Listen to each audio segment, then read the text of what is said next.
All right. Good morning, everyone. And thank you so much for joining us all here today.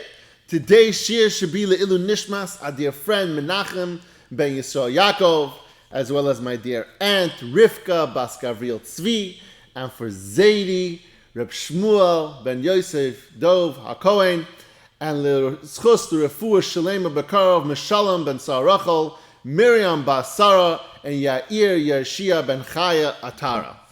Today, we are on page 234 in the art scroll, for those who are following along. And today, we are moving on to the fourth area of distinction that separates a Baal Bitachon and somebody who lacks Bitachon today. And today's category is using extra funds.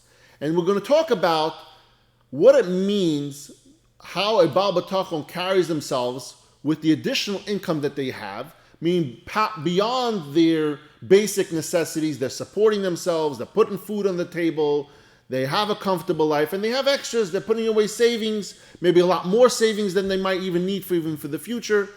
But the concept over here is how a Baal Bitachon treats those additional funds, the extra money that they earn, that they don't need to carry themselves through their day-to-day life. Now, the fourth area of distinction, v'haravi, ki haboteach be'elokim kisheyevase loy dover al mazoyneh, that when one who trusts in Hashem and has any surplus of funds beyond what is required for his basic sustenance, he realizes that this was sent to him by Hashem for a purpose. And he knows that Hashem will continue to provide. What does this mean? He understands that when Hashem sends him extra money, the Baal Bitachon's mindset is that this extra money was sent to him by Hashem to do something with it. Not for himself, but to do something that Hashem needs him to do. And we're going to see in a minute what those things are, and I'm sure you can allude to some of those things in your mind, what we've learned already. But the Baal Bitachon understands that the money that he has is for now, and that the same way he had Bitachon that Hashem is going to take care of him until now, he also has Bitachon that Hashem is going to take care of him in the future. And so the extra funds that come into this account are not something that he says, oh, I need this for my future. No, this is to use now for specific things. He says like this, accordingly, he will spend the surplus on what pleases Hashem. Meaning, he's going to use it for mitzvahs that Hashem commanded us to do. Generously and good-heartedly. We spoke about this earlier in Perek Daled. We spoke about this, that a person should be very easy with their money.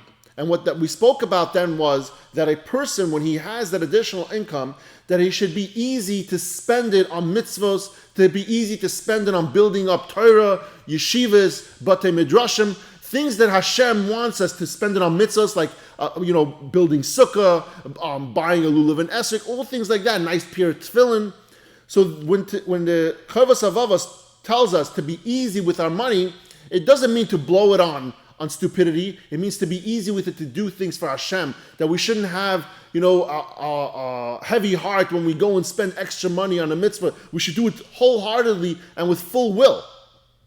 The pasuk over there says, for everything is from you, and from your hand have we given to you. What does this mean? Over there, David HaMelech's words to Hashem, he says over there that the Yidden came and they gave for the Beis HaMikdash wholeheartedly. And the words that he used over there is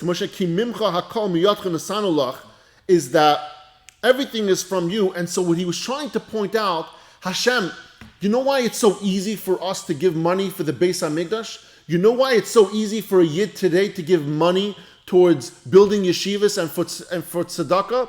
Because it's not our money. Because the Baal Bitachon understands that God entrusted us with that money to use the way Hashem wants us. That we're just the custodian of that cash. And so David HaMelech is telling Hashem that it's so easy for the Yidden to build the Beis HaMikdash, to give their financial resources, because it's not mine to give. So I'm just giving it away the way you want to, the way you intended, Hashem. You gave it to me to use, and I'm using it the way you wanted me to. And that's why David HaMelech is saying to Hashem, it's so easy for us to do so, because what he says is It says, for everything is from you, and from your hand have we given to you. Basically, we gave you back what you gave us. You told us to spend it on the Beis HaMikdash. We're just doing exactly what you told us to do. We safeguarded it for you, and we're just distributing it with the CFO. We're just spending it in the areas where you asked us to spend it. That is the mindset of the Baal Bitachon. The mindset of the Baal Bitachon that it's not your money. It's Hashem's money, and Hashem wants you to spend it in a specific way. Now, that person who lacks bitachon today, how does that person feel inside by himself? He says, this person does not see the world and all that is in it as being sufficient for his livelihood and the satisfaction of his needs.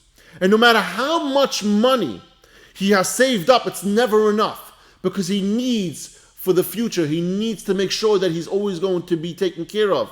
His mindset isn't that Hashem is going to take care of him. His mindset is that the money that he makes, that he puts away, the savings, the investments, that's what's going to carry him through his entire life. He is thus too protective of his money to use it to fulfill his obligations towards Hashem and towards other people, that what he does is he hesitates to spend it. He hesitates when it comes to a mitzvah, an opportunity comes to him, someone comes to collect money to do a mitzvah, to build a beis medrash, to someone needs charity to support themselves, and he hesitates because he thinks, I don't know if I can give you all that money, because I feel I need it for myself, I need it for my future, I need it for retirement, how am I going to stay afloat? And so the person who lacks bitachon, he keeps on putting away and hoarding cash, hoarding money, never doing anything to help Yidden, never doing anything that Hashem asks us to do to support Yiddishkeit, and therefore he never winds up spending any money on that. But rather than gaining anything, what happens to this person? He harms himself. Because what he doesn't know is that if Hashem sees that he's not using Hashem's money the way he's supposed to, he's not being a great custodian of Hashem's cash, he's not being a good employee, Hashem is just going to find a different employee, he's going to fire him, and he's going to find somebody else to take care of his money. And so what he doesn't realize, this person that's not spending it on mitzvahs, on Masam Tovim, what he doesn't realize is that not only is he not going to have for himself later on, but he's not going to have for any kind of mitzvahs at all if he decides to have a change of heart later on. And so he's hurting himself. He's hurting himself by not spending it on what Hashem wants. And he says over here, in the Cliff Notes, he says a very, very beautiful piece. He says, Bitachon is a prerequisite to doing mitzvahs. He says, the Chofetz Chaim explains the pasuk in Tehillim. It says, Bitach b'Hashem v'asei tov. Trust in Hashem and do good. David HaMelech, he first urges Yidden, B'teach b'Hashem, that you should first have bitachon on Hashem and then do good. Why? He explains, the Chofetz Chaim explains, because the foundation of giving, the foundation of being a good Yid is bitach b'Hashem, is to have trust in Hashem. Because if you put anything else first and later on you find bitachon, it makes it a little bit more difficult to give and to do Hashem's will. So when you start off, bitach b'Hashem v'asei tov, first trust in Hashem and then do good, because when it comes to doing good, you realize that I'm doing everything for His will. I have Bitach b'Hashem, I have Bitachon on Hashem, and that whatever He says is for good. And so therefore, I'm already starting off my endeavors in this world by just doing Hashem's will. That's what David HaMelech says in the Pasuk in Tehillim, Bitach b'Hashem v'asei tov. Now, he finishes off over here, he says, V'yisharev zulasei, and he will be left without it, that this person who lacks Bitachon, and he doesn't spend it, he will wind up losing his money, and he will not even have anything for himself, and definitely not going to have for giving tzedakah if he has a change of heart later. Shlomo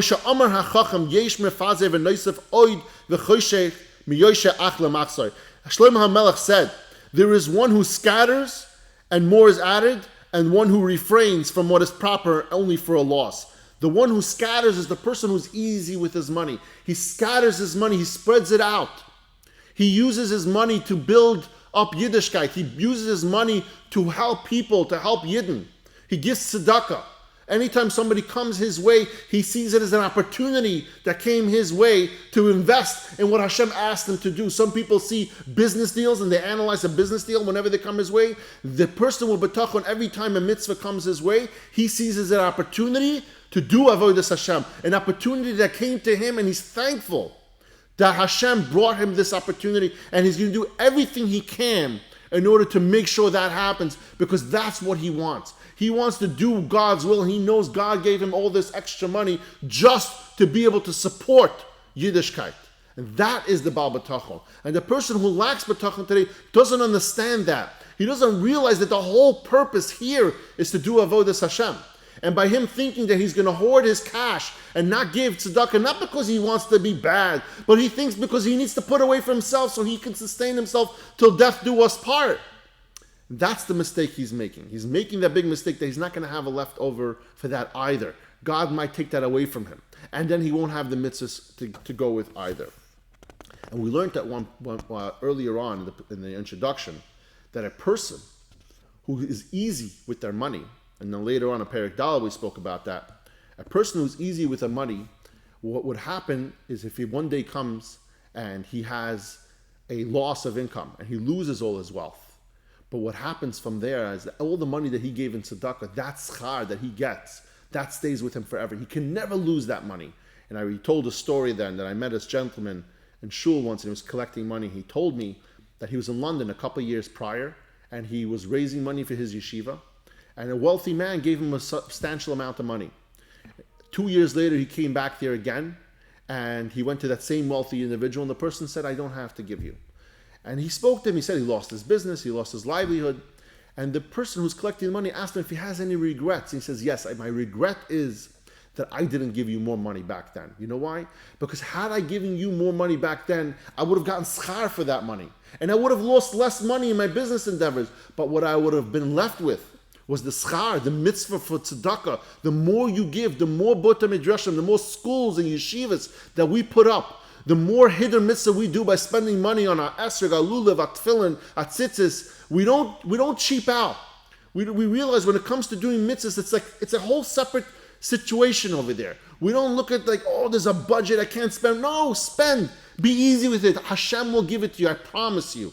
Hashem will make sure you don't lose out on anything else. If you spend it on mitzvahs, you're not going to go hungry. I promise you that. Myself personally, have seen in my life very often when you go and you say, you know what, this is for a mitzvah. And you think to yourself, I don't know if I could spend that kind of money. No, you spend a little extra. You push yourself a little more to do that hidden mitzvah. I never went hungry at the end of the day. I went to the grocery, my card still worked. And it was in overdraft also, I can tell you that much. But at the end of the day, Hashem makes it happen. If you do it for him, he'll make it happen for you. Thank you, everyone, for joining us all here today. And I love you all.